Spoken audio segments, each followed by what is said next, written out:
Hello, sir. Audience is joining us. You can start, sir. Okay, thank you, Professor Spissing. Okay, thank you, sir. Good evening, ladies and gentlemen. Well, I feel so happy to be here amidst you all today through this web meeting organized by the Indian University of Agriculture and Technology Group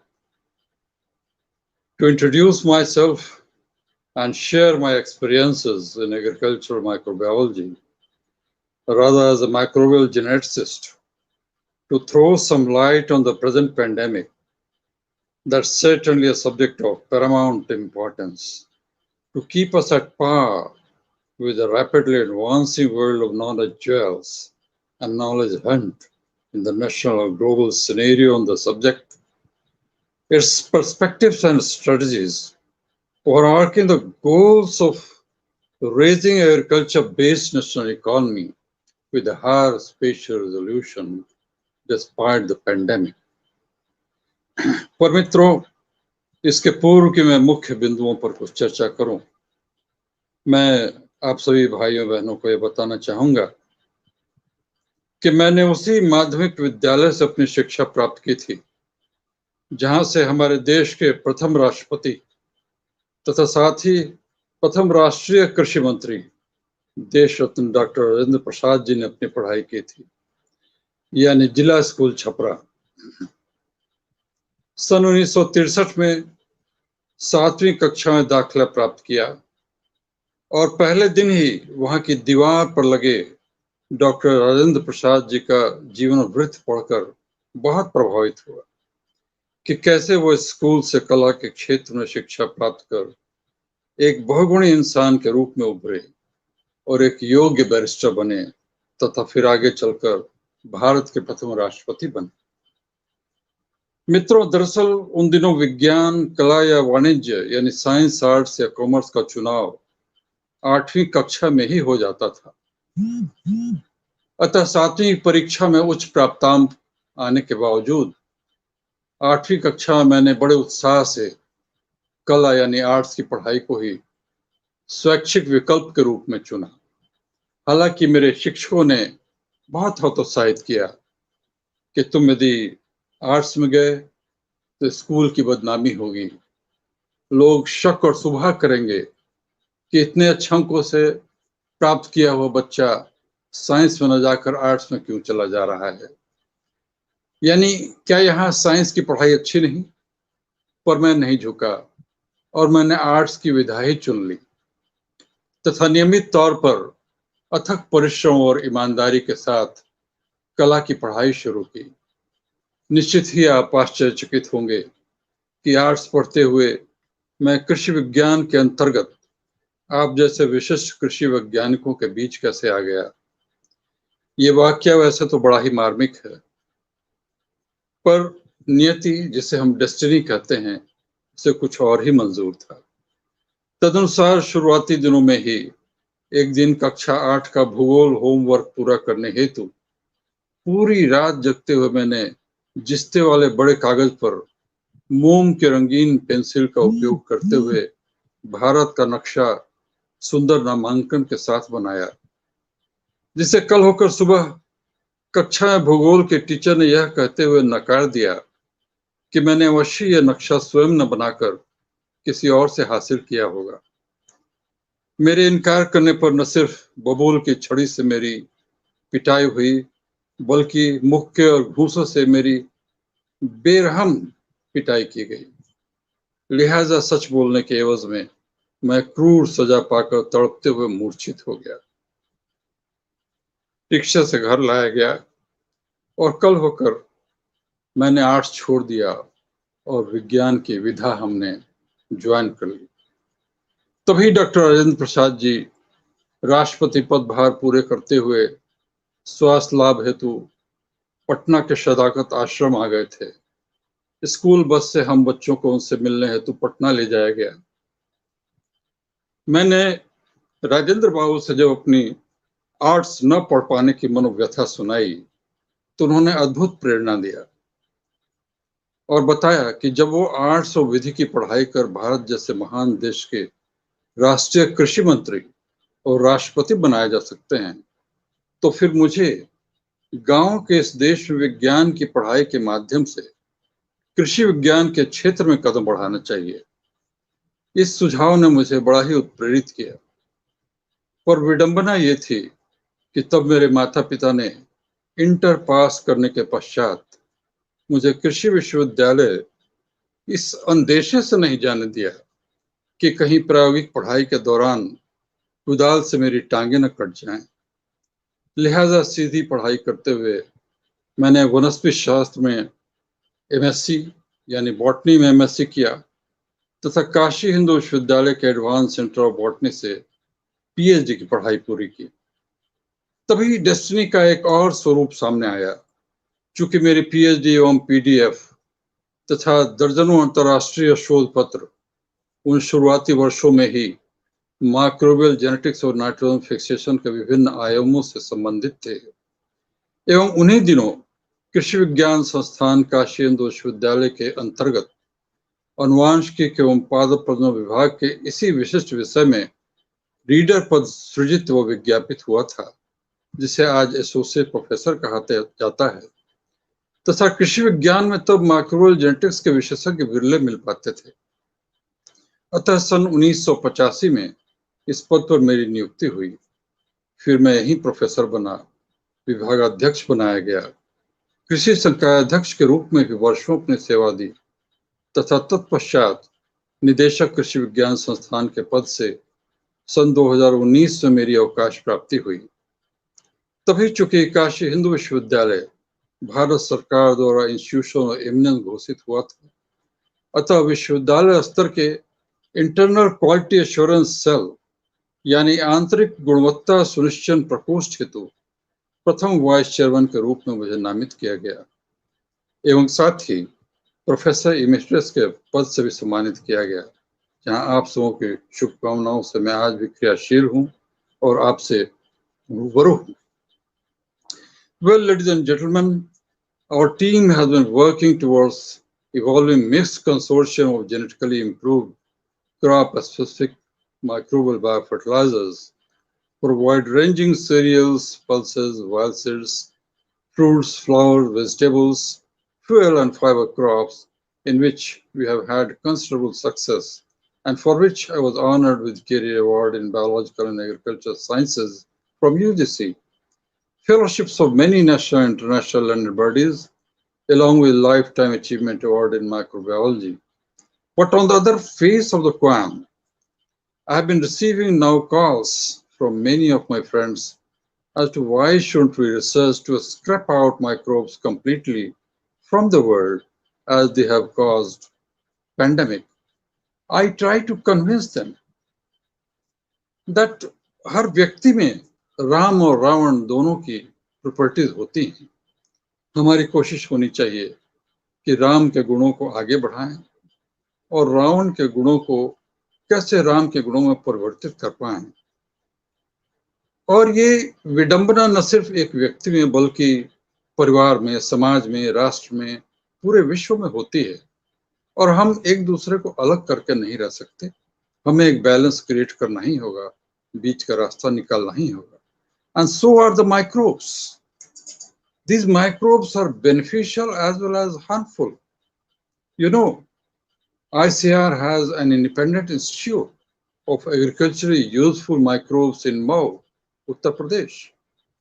In agriculture, which takes care of nitrogen fixing microbes, phosphate solubilizing microbes, growth hormone producing microbes, cytophore and biocontrol chemical producing microbes. Similarly, in health surfaces, we have many beneficial microbes which are there inside the intestine of a human being, and these bacteria are made use of in clonal medicine production.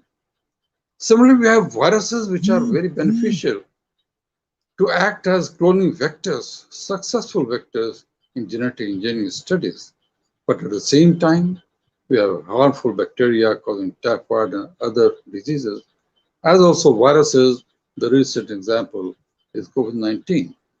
So scientists have to exert a balancing act by sieving out the useful bacteria and viruses, and eliminating injurious ones to prevention of these organisms, as well as to provide their cure.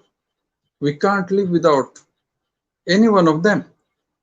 Well, the present pandemic with the novel coronavirus COVID-19 has played havoc with global economy. No country is spared to suffer any of the steps of the disease that has really caused a recession in virtually every nation. One of the worst hit sectors of the economy is agriculture and agricultural output from many developed nations as well as in certain developing nations. This is because not only the prolonged lockdown followed by unlocked phases enforced to contain the disease, but many farmers and cultivators had to either succumb to this disease or are still in hospital or under treatment, and hence cannot go to the farm both in India and abroad. We understand the chronology of pandemics of different viral respiratory diseases in humans and their most probable origins, as also their impact on different aspects of economy. If one examines the history of certain recent respiratory viral diseases on humans, then one needs to recollect some of the pandemics of influenza diseases, first discovered in 1918 as a Spanish flu caused by H1N1 virus that was sweeping the world.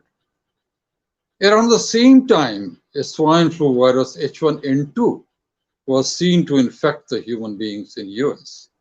Later on, the Asian flu caused by H2N2 virus exhibited its stall in 1957. In 1968, the Hong Kong flu caused by H3N2 virus was killing many people, especially in China. In 1998, a variant of H1N1 virus was found in the United States among the pigs reared for pork. Soon this spread to humans, but this time it was not the Spanish flu, but the swine flu. There was noted antigenic shift in the virus from the ones that caused Spanish flu. So basically, we have four kinds of coronaviruses, away from many coronaviruses discovered in many countries by their own methods. The summary is four. The first one is alpha coronavirus, causing common cold in humans. And second one, the most important and modern, is beta coronavirus, causing COVID-19 in humans. That's severe acute respiratory syndrome. Third one is gamma corona, causing fatal cold in mammals other than humans, like we heard the news of tigress in New York and a cat in Italy to be suffering with corona, but that was not beta corona, it was gamma corona. And lastly, the delta coronavirus, causing swine flu in birds. And serologically matching sites are something like a lectin from host and recapitulating from microbes in pulse microbe interaction for nitrogen fixation. I will narrate it in detail. Bird flu virus appeared among the goose population in China in 1996, caused by H5N1 virus, and soon the first human infection was observed in 1997 in Hong Kong. The HPAI strain was causing widespread outbreak in the poultry in Hong Kong, and agriculture was affected. There was widespread killing of chicken and other poultry birds there, which helped to contain the outbreak in 2009. The H5N1 strain infecting the humans was an antigenic variant of the bird strain HPAN due to antigenic drift. The outbreak was stressed in the migratory birds and was also found in other parts of the world like Africa, Asia, Europe, and the Middle East. During this time, around 2003, another pandemic of viral respiratory diseases in humans had started, and that too was termed as coronavirus, but named as COVID-2, causing a severe acute respiratory syndrome, later found and studied at CVATs in China. In order to control the disease, there was widespread killing of poultry, mostly broilers and roasters in US and Canada, as also in China. In February 2013, another bird influenza, that's H7N9 virus, was transmitted from chickens at a wet poultry market to humans in China, again affecting the agriculture. There were in all 87 infected people, of which 17 had succumbed to the infection. As a precautionary measure, large-scale elimination of chickens was again carried out from all wet markets in China to contain the disease. Concurrently, people in agriculture, dairy, poultry, and pig breeding may please also note that in 1921, as back as 21, a viral infection among pigs was noted first in Kenya, termed as African swine fever, and it took heavy toll amongst the imported domesticated pigs in Europe. It remained in deadly killer in sub-Saharan countries for several decades. In 1957, Portugal reported 100% mortality amongst rare pig near Lisbon. In 1960, Spain too saw a similar outbreak. However, with tremendous human efforts, the disease was eradicated from Portugal in 1994 and from Spain in 1995. Meanwhile, Europe and America too had sporadic outbreaks by the movement of contaminated meat despite strict quarantine measures. And the present coronavirus, that's COVID 19, hitting agriculture, has been reviewed in many countries, along with a control mechanism. It was in 2014 that similar disease was detected among wild pig population in Estonia. There was a total of 26 outbreaks of the disease among the herds of domestic pigs in Estonia. During 2015 to 2017, the situation was so. However, it was significant in farms having 1 to 10 pigs and not so significant in large farms where there was more than 1,000 pigs. And similar outbreaks were observed in Russia. I visited personally the pig breeding programs at St. Petersburg, Russia, and found everything in detail. And it looked that sometimes the outbreak may not happen in the whole world. And the same thing happened. The outbreaks were mostly during the warm months of May and June. However, the good news as of today is that the virus hasn't been found to infect humans as of date, being alpha type. Alpha type has not yet affected the humans. Unlike many of the influenza viruses, this may be due to the fact that the virus has a large nucleocapsid with double stranded DNA.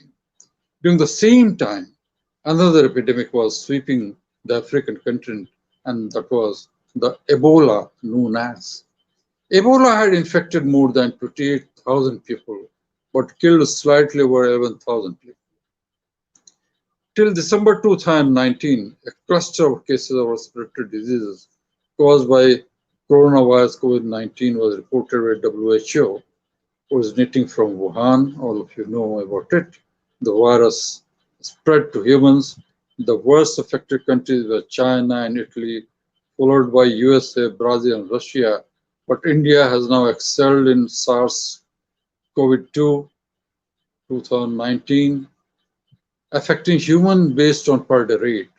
The uniqueness about the pandemic is that COVID-19 is a beta coronavirus that spread as a pandemic net in nearly 200 countries with more than 1.88 crores of infections with over 7 lakhs of deaths during the last 7 months the world over, the average being one death every 15 seconds as of now, as per today's statistics due to COVID-19 as a global average. The effect of the recent COVID-19 pandemic on agriculture and food supply is such that the outbreak is severe enough to affect the national economy by the stages 3 and 4 of the pandemic, as well as the farming community at large. Its most important effect could have been visible on countries having one step and one staple crop as food, like rice in China as a staple crop, virtually throughout the nation. However, the fear that If this outbreak affects the farming community, it will hamper paddy farming, is seemingly not much visible so far. So is the case in South Korea and maybe in large proportion of South Asia and other countries related to South Asia, if not the entire region. These countries are not great exporters of agriculture products globally. The forecast could be easing in wheat and maize, but tightening in rice and soybean, thus varying from east to west. Soybean in India and US are seemingly tiding over owing to the inbuilt efficient nitrogen fixing microorganisms in the root nodules. The Market Monitor of Food and Agriculture Organization does indicate that the economies of several nations will be hit hard to cause a shortfall in maize, rice, and soybean production as compared to the respective previous season. It won't affect the wheat production. Apart from more people and more countries involved in COVID-19 outbreak, in 2020 as compared to SARS in 2003 to 2005, China has been the most affected nation, whether it accepts it or not. Not only today, China controls 16% of the global gross domestic products, which is four times of that of during 2003. Usually, there is a dip in the soybean crushing in China for 2 weeks after the Spring Festival. But this year, the dip is more than 1 million tons after a few months of this pandemic. It must be remembered that in case of slower economic growth with respect to agriculture, the market demand becomes more and more prominent, especially with respect to bread and rice, which constitute the basic food components. This will be significant in the coming days. The simultaneous outbreak of African swine fever has ever declined the grain demand pattern as people are switching over to chicken from pork. This too has played a crucial role in the global economy based on agriculture with respect to grain exports by many developing nations. Meanwhile, exporters like Brazilian ranchers and Chilean winemakers are already feeling the pinch in the Chinese markets, which is the major importance of their products. It is said that inside China, the decline in the national economy is beyond the manufacturing sector, so much so that even the media companies are laying off an average 1,000 workers due to the pandemic, fearing that they might be pulling the shutters otherwise. Situation is fortunately not so worse in India. Startups in India is sincerely suggesting the government of India to have a judicious balance, very well thought balance between lockdown and unlock phases so that we can revive the agro-based economy without loss of lives. What I'm sharing here is only a snapshot as what may be in store for the food and agriculture section of the global market. Finally, it can be assumed that just like the sunshine after a thunderstorm, the nations too will soon recover with new vigor, and the catastrophic consequences of COVID-19 pandemic, which will be put behind as every nation will progress economically in the field of agriculture with a greater use of crop-specific, agriculturally useful microorganisms, whether in nature or genetically improved for the whole range of PGPR, that's plant growth promoting rhizobacteria of 4 or 5 classes like nitrogen fixers, phosphate solubilizers, growth hormone producers, cytro-4 producers, and biocontrol chemical producers like biopesticides, biofungicides, biocides, etc. Though at the same time, we have to see that we follow the advice of wearing masks, keep sanitizing and maintaining social distancing until an effective vaccine emerges. Because, as I reiterate, COVID-19 is a beta coronavirus for which human beings is the only matching host. Like lectin from pulse crop identifies a serologically matching ricadhesin produced by a particular microbial rhizobium species for a specific pulse. It's more like the search of a matching red blouse piece for a red sari out of 100 red shades available in the market. And the same way beta corona enters live strictly into human beings as its only real host to damage. And as of now, I would say that corona is more dangerous than a snake, because snake we can see. Also, we have medicine, anti-venom medicines available for snake bite, but for corona, there's no active and released vaccine so far. Now, I must say that the current group of intellectuals, pyramidal experts, multidisciplinary scientists, government, medical system, administration, police, essential services, these are all collectively trying to make a concerted effort to wisely push down corona with help, direction, and guidance from Pattaya. The civilized, conscious people voluntarily cooperating with the lockdown and with minor relief in unlock to control the corona. So let us not deliberately hold the danger by our undesirable decisions. Non-cooperative masses in smaller pockets are acting in reverse direction to lose their own immunity against corona and endanger the whole nation and recurrence of this fatal pandemic once again.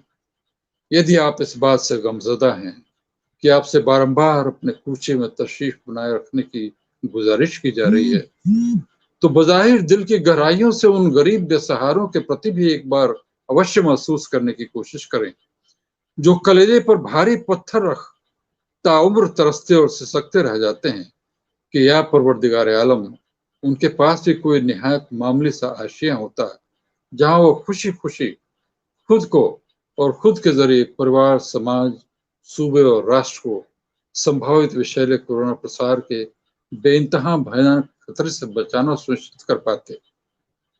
हमें अपने मजदूरों को, अपने field workers को, अपने वैज्ञानिकों को, अपने रिसर्च स्कॉलर्स को ये बताते रहना पड़ेगा कि कैसे कोरोना का साइट ऑफ एक्शन फेफड़े के अंदर हमारे लंग्स में जो एल्वियोलाई होते हैं, जहां एक्चुअली ब्लड को प्यूरिफाई किया जाता है, वहां ये अटैक करते हैं, और कैसे हम अपने हाथों को साफ रखें ताकि कोरोना, बीटा कोरोना के ग्लोब्यूल्स अपनी उंगलियों के सहारे आंख, नाक, कान या मुंह के जरिए अंदर चले जाएं और फेफड़े तक न पहुंच जाएं।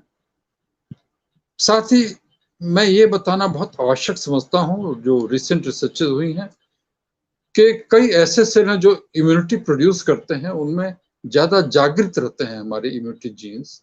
वो सेल अगर फैट बॉडी ज्यादा है शरीर में तो वो दब जाती हैं, एक्शन नहीं कर पाती। खास तौर पर यदि बेली पर हमारे फैट्स हैं तो वो काम नहीं कर पाती।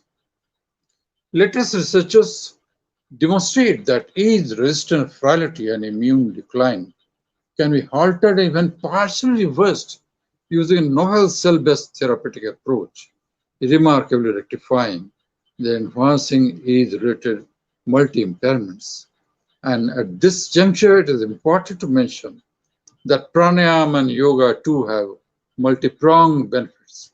For example, reducing more than required harmful fat bodies, not only from the belly but from any other external or internal body part, even the arteries, while retaining the useful fats.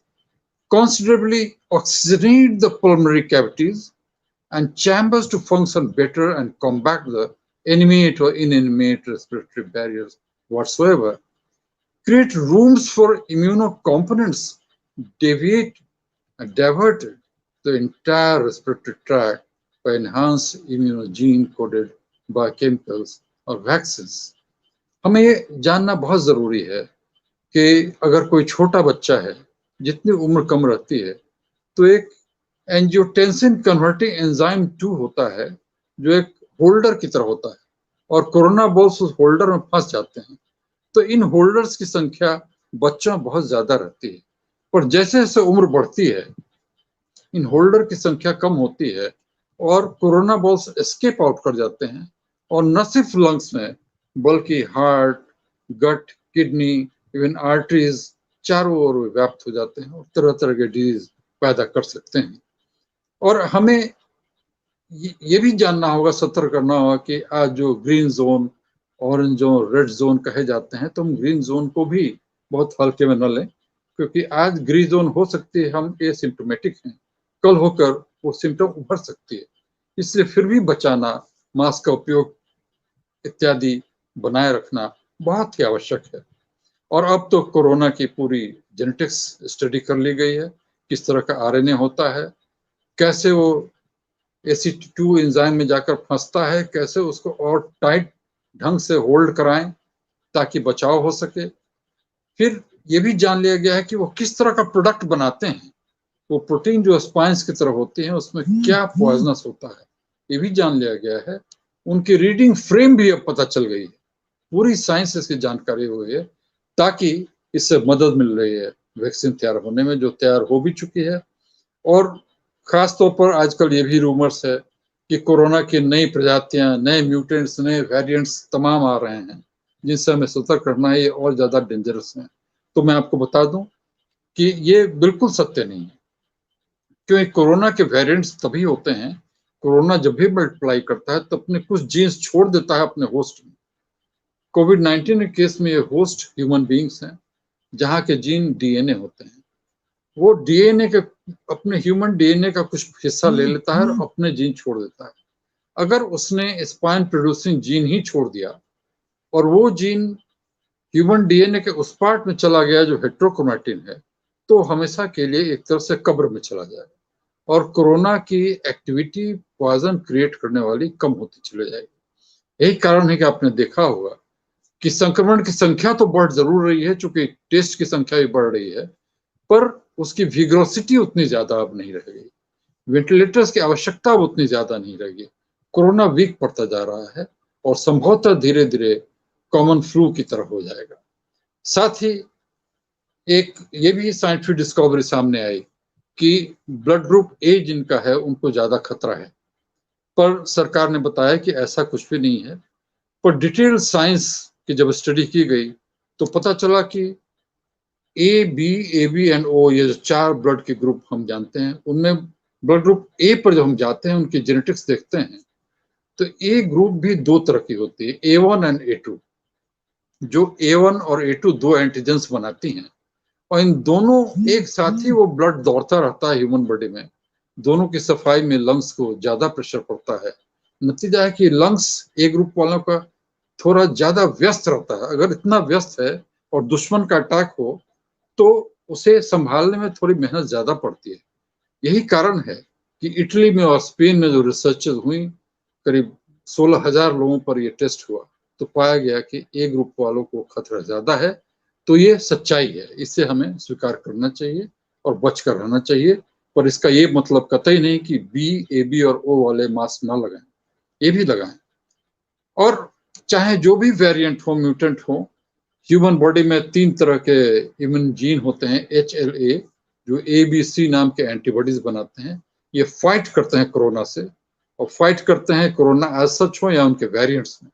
अगर fight करके निकल गए तो ऐसे human body को एक अच्छे plasma therapy source के रूप में यूज किया जाता है, और नहीं तो हमें इंतजार करना पड़ता है उस वैक्सीन का।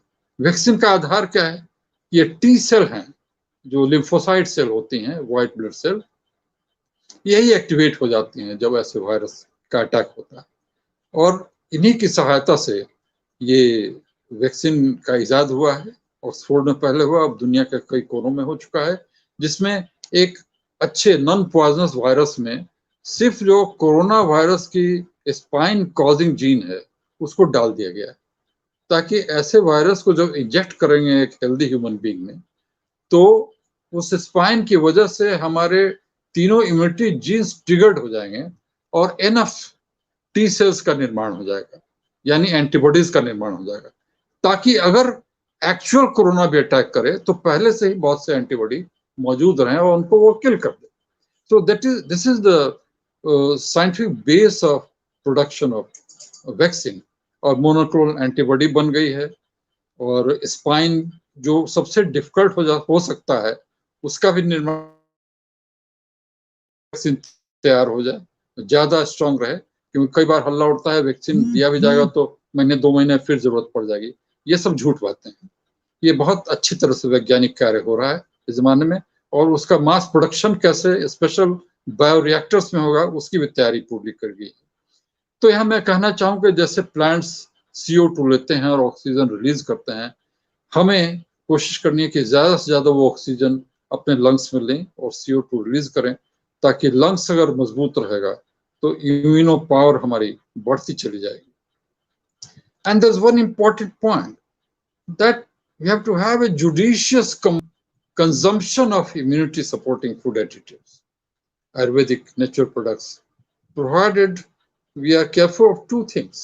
जैसे कोई कहता है लहसुन खाइए, मेथी खाइए, वगैरह वगैरह तमाम बातें, पर जो भी कंपोनेंट्स हम लेते हैं वो सेल के अंदर उसकी एंट्री जरूरी है। सेल के अंदर पोर्स होते हैं, उनकी परमिएशन भी है म्यूटेशन के थ्रू, उनका एक जेनेटिक स्ट्रक्चर होता है, वो सारे मॉलिक्यूल्स को इंटर नहीं करेगा। लहसुन की एक निश्चित मात्रा को ही उस केमिकल को अंदर जाने देगा। तो हमें ये भी देखना होगा कैसे उन जीन्स को एक्टिवेट करें ताकि परमिएबिलिटी हो, अच्छे तत्व जो इम्यूनिटी के आयुर्वेद में या नेचुरल प्रोडक्ट बताए जाते हैं वो अंदर ले सके। तो एक ये जीन का स्टेज है जिससे हमें जागृत करना होगा, और दूसरा स्टेज है यूटिलाइजेशन ऑफ दोज जीन्स। और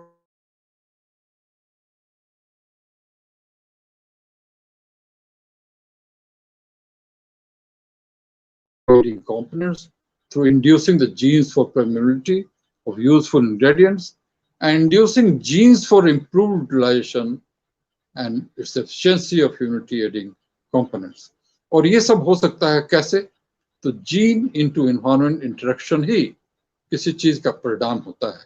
सिर्फ जीन ही कुछ नहीं, हमें एनवायरनमेंट बनाना हो, हमें अच्छी शुद्ध सांस लेनी होगी।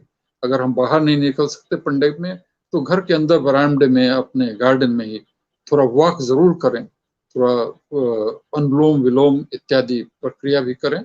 इसे सीधे हम हंस कर छोड़ नहीं सकते, इन सब में साइंटिफिक रहस्य छिपा हुआ है। So we have to avoid pessimism that the world is on way of devastation. It's not true. We have to be optimistic.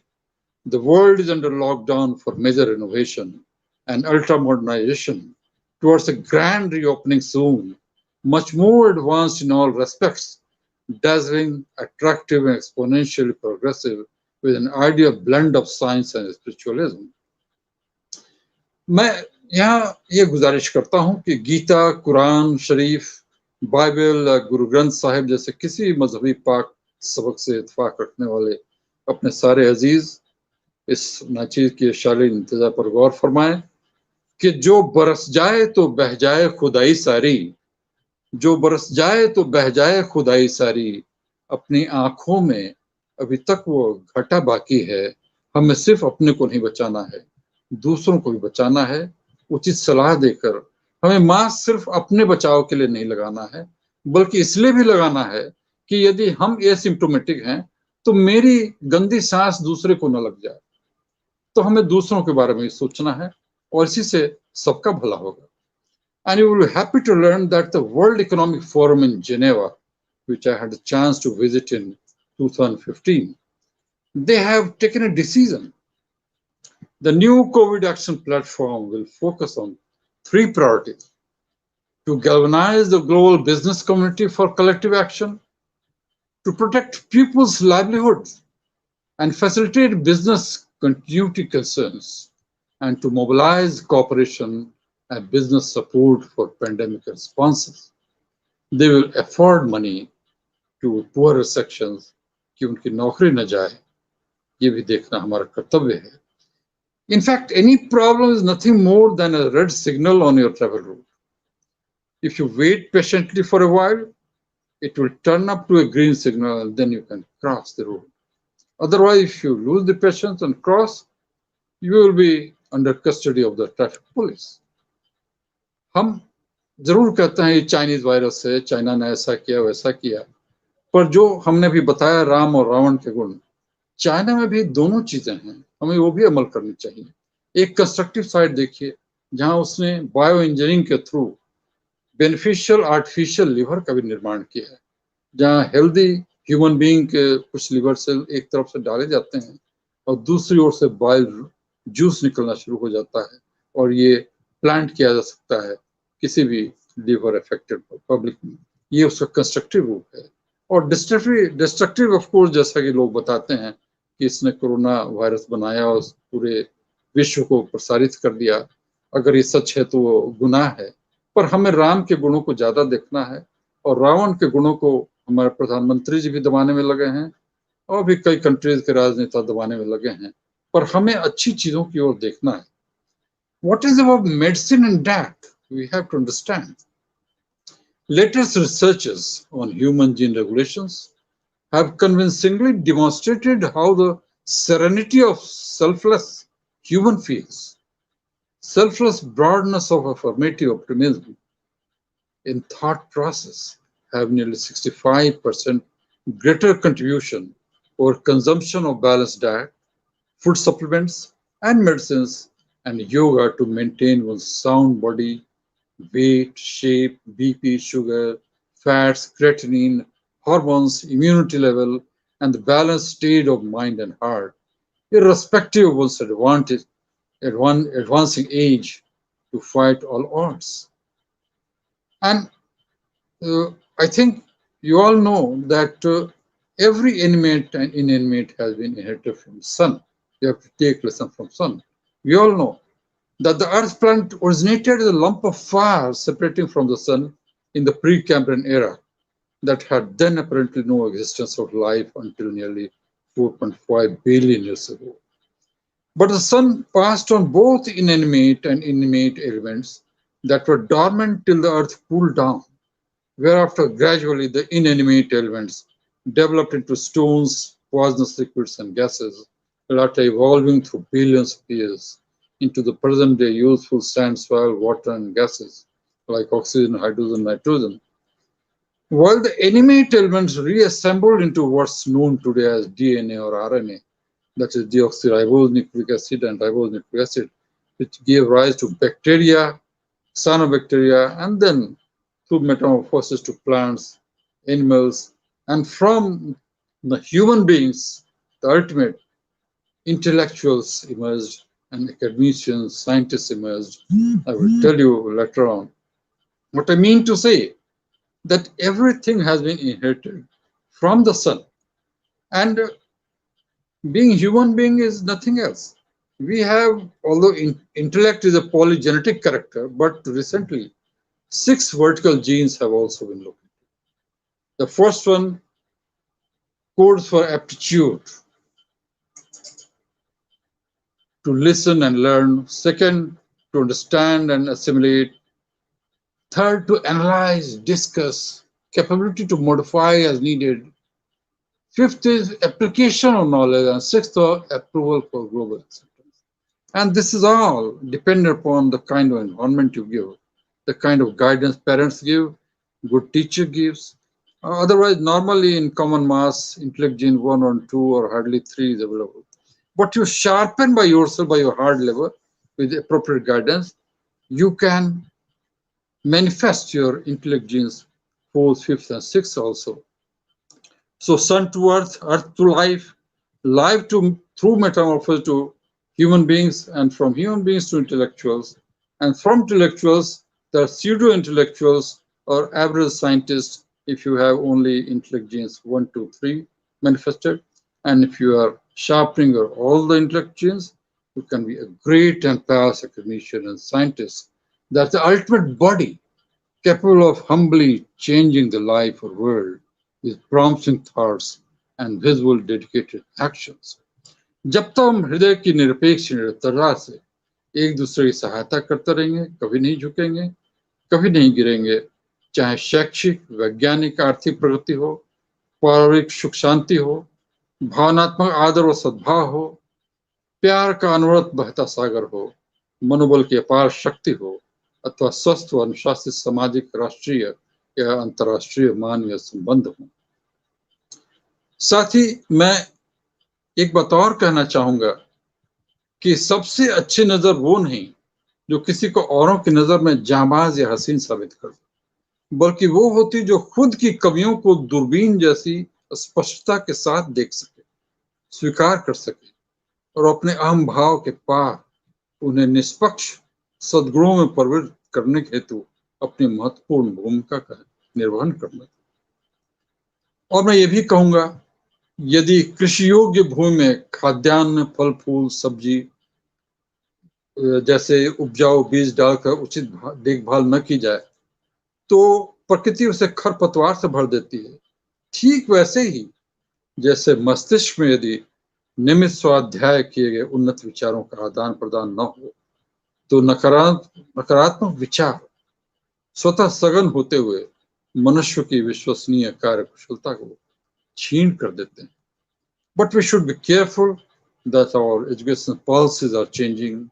Our courses, rules, regulations, disciplines, terms, conditions, ordinance, acts, and statutes are all changing. But ultimately percolating to our level, it's actually we who have to responsibly implement these in such a manner that the progress of an institution is always inclining in its exponential phase of growth with the spontaneity and homogeneity to pick up all excellent components from every corner of the nation and the world at large on everyday basis. With the capacity to absorb the fragrance, imbibe the elixir of these knowledge, and merge it with our own gem-treasured key components in our sincere, honest, conscientious, consistent, and persistent efforts to emerge, to sustain, and to recurrently prosper and flourish like a world-class institution, to visibly glow in the horizon all through, beautifully representing in its crimson color an ideal blend of the strength of knowledge and softness of heart with a wide spectrum of realistic optimism, screaming out a tremendous and a spectacular impact over our enormous talent in assembly. I mean our students, admitted every year like new seedlings transplanted to our agriculture garden, to blossom with the passage of time as the best fragrant flowers of the world, to disseminate their prudent aroma of excellence across all geographical barriers, to explode like a volcano of excellence, sharpened as our best output out of our love and care from teaching, to render best services to mankind, humanity, science and community, the grassroots level society, and the predominant agriculture-based national economy at large, where all of us have been doing our level best, but certainly it needs to be further systematized, catalyzed, and accelerated for the resurrection of values towards following the ethos of higher education, the professional education, commensurate with our bright intellectual inputs and sharpened talents. Why I say so? Because sometimes it pains me when I see in the libraries the number of studying teachers and students are reducing day by day. Of course, libraries may be partially substituted with digitized libraries, but not at all by old notes or need-based surfing, cut and paste, as the latter may not help widening the horizon of an academia's knowledge years. And intelligence is nothing. It's nothing more than the horsepower of an automobile, may be connected with a very strong battery, especially for students, representing one's aptitude. But unless one has fuel input as a hard lever, your automobile cannot move even by an inch on your career path, howsoever intelligent or ambitious one may be. Means your strong and promising determination blended with hard labor in the right direction, may stimulate your all six intellect genes to code for more than excellence in academics and science, while maintaining an ideal human property to cordially have the periodical scientist farmers interactive meet to know and rectify their problems and how to have heaven on the earth. And in this age of information and communication technology, and adoption of this cutting-edge technology initiatives, continuous feedback responses, is the high time to seriously make use of all 10 approved modes of e-teaching and learning by the education institutions, like SWAYM online courses for the first time, UGC approved crores of rupees at the Institute of Agriculture Sciences, BHU, 2 years back, and another program for the rest of the whole university. For the first time in whole India, only BHU got SWAM online courses grant in agriculture. Then we have UGP MOOCs courses developed by SWAM, EG, EPG Pathshala with 23,000 modules available, e-courseware in UG subjects with 24,000 modules, SWAM Prabha with 32 DTH channels, CEC, UGC YouTube channels, National Digital Library now made free for everyone in pandemic, Shodh Ganga with 260,000 Indian electronic PhD thesis, including agriculture, E-Shodh Sindhu with 15,000 core and peer-reviewed journals, and Vidwan carrying latest information about experts who might be helpful in advising and catalyzing excellence in academics and research, as well as others in pipeline. We are always there in the meetings.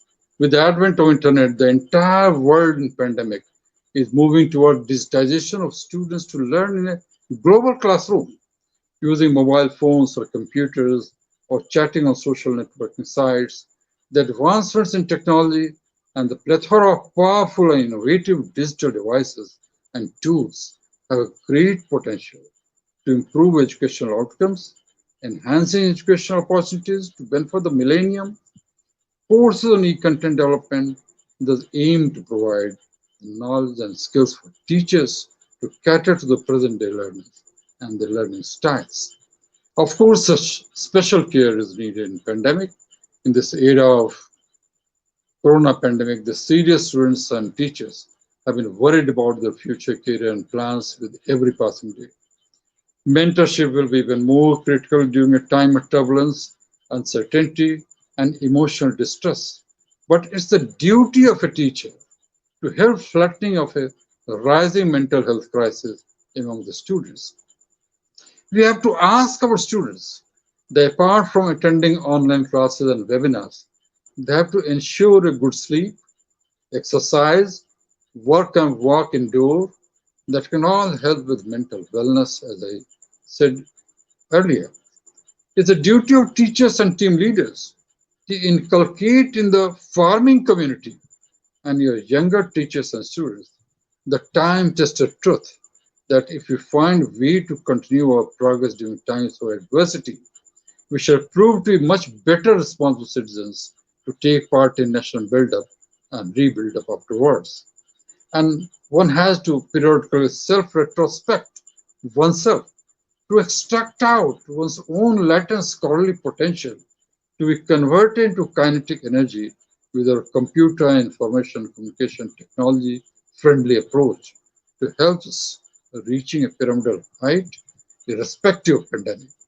And who knows that someone from our students turn to be tomorrow's Norman Borlaug or Bharat Ratna Abdul Kalam, whose transparent history unfolds how they had prolific scientific dialogues and interactions on smaller and smaller issues to yield bigger and biggest advancements. So we can well demonstrate the science practicals as well, so long as pandemic is there. Video shooting of practical demonstration can be made by using the expertise of teachers in all concerned science subjects and professional courses as far as practicable. Agriculture has been made a professional course by SAAR quite few years back. Voluntarily caring for these ethical roots in academics, research, with strong determination by each teacher, each scientist, student, and academic administrator, whom we know as head dean director of a university, college, institute, or governance, is possibly the only means to launch the door of a scholastic paradise opening on this earth planet in compliance to the role of a university or research institute as the temple of learning. And one has to have an interactive approach. Even academic administrator happens to be an academician or teacher in his or her career, just like a teacher happens to be a student for one's entire lifetime, excuse me. And thus it's imperative to jointly adhere to the profound philosophy of Sarpalli Dr. Radhakrishnan towards maintaining a gracious and precious intellectual relationship among the teachers, among the students, among the academic administrators, and in between the interfaces of these three important pillars. That's the minimum demand of a civilized society to launch such progressive needs with a long-term impact in education and research. So our ultimate target is to produce human resources capable of joining teaching or research profession in central state universities, agriculture universities, colleges, research institutes. One who may compete as responsible official through UPSC, State Public Service Commission, may be placed in MNCs and other public or private sectors, or move ahead with coveted fellowship for higher studies, or may join wide horizons of a skillful self-employment. And here I'm reminded of a quotation I read this morning in Mind Journal, which rightly says that apart from your mind full of knowledge, the de facto asset is your heart full of love, an ear ready to listen before speaking, and a hand most willing to help and rescue the needy. So, my friends, our fillingly joint efforts can hold every heart to pulsate infinitely in a family, society, nation, and world at large. Thank you very much.